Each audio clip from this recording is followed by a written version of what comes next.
surveillance systems they're putting in the subways are allegedly able to detect if a person is carrying a firearm or a knife or other types of weapons, but can allegedly distinguish a gun from something like a smartphone. Now, these systems are being deployed amid rising crime and, most importantly, I'd say, amid growing threats of terrorism, very real ones. Let me show you this. I'm proud to announce that we are taking the next step forward in our ongoing efforts to make our subways even safer and ensure New Yorkers feel safer in the transit system.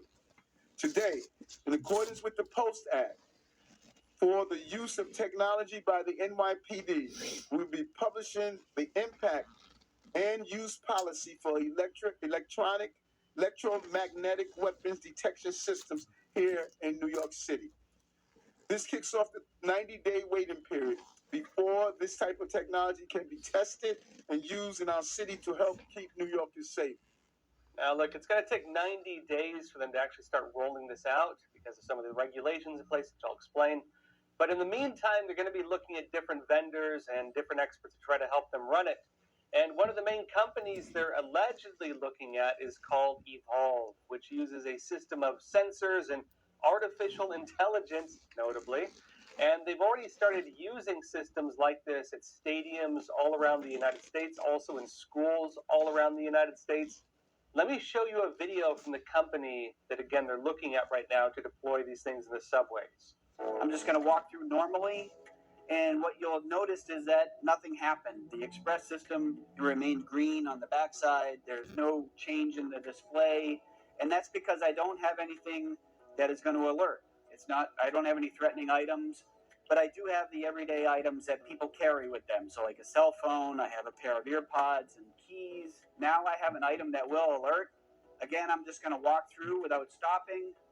The tablet shows an image of me walking through the system with a box where the item was located.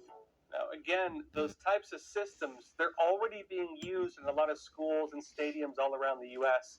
And they're not perfect either, as you might imagine. There have been reports, for example, that they sometimes confuse like certain types of laptops, like Chromebooks, for example, as guns, and other things like umbrellas or strollers or eyeglass cases and so on. Meaning that, of course, if you're going on the subway systems in New York and, of course, you're pushing maybe a baby stroller or you have a backpack that maybe has an umbrella and a Chromebook laptop, you might trigger the alarms and, of course, be held up a little bit. So we'll see how much this actually affects New York.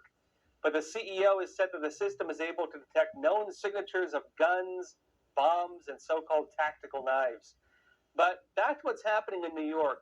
The rollout of these systems will start with a pilot test in 90 days, and the 90-day waiting period is because of the POST Act. That's the Public Oversight of Surveillance Technology Act that was passed back in 2020.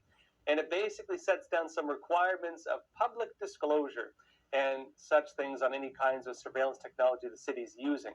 Personally, I would like to know if they are installing new surveillance systems, and so I don't mind that personally.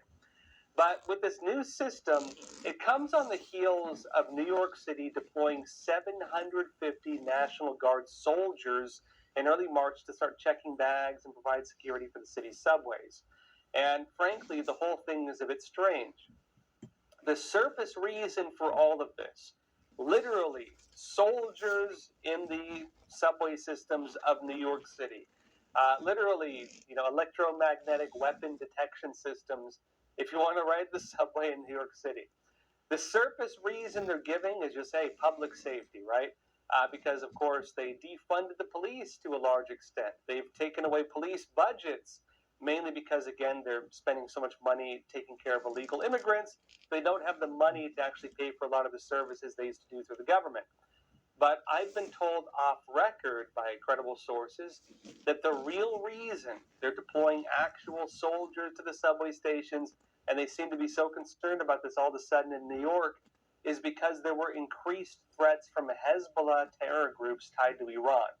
Hezbollah, one of the major terrorist networks around the world, which works with drug cartels, works with governments. They even have political parties in some parts of Latin America.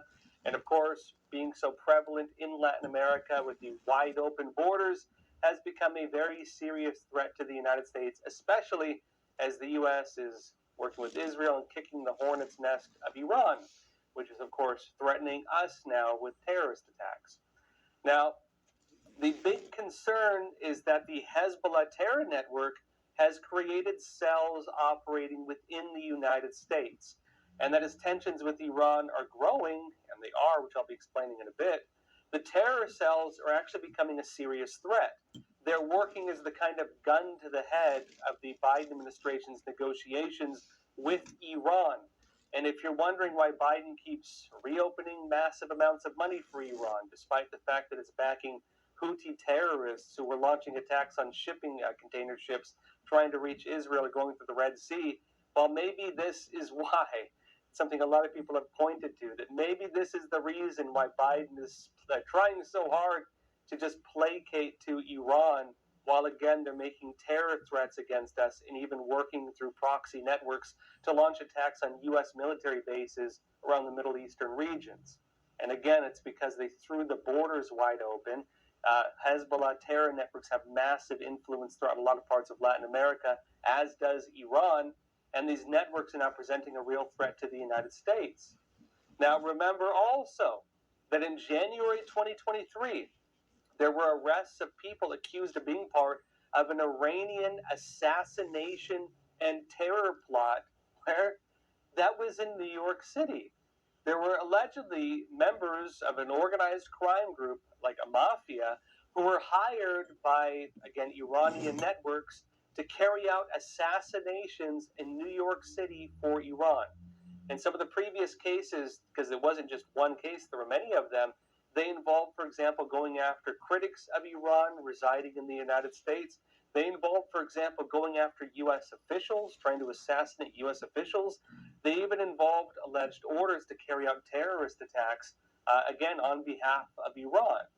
These were uncovered cases. Some of them are currently being prosecuted still, but this should raise alarms that Iran is actually operating networks within the United States.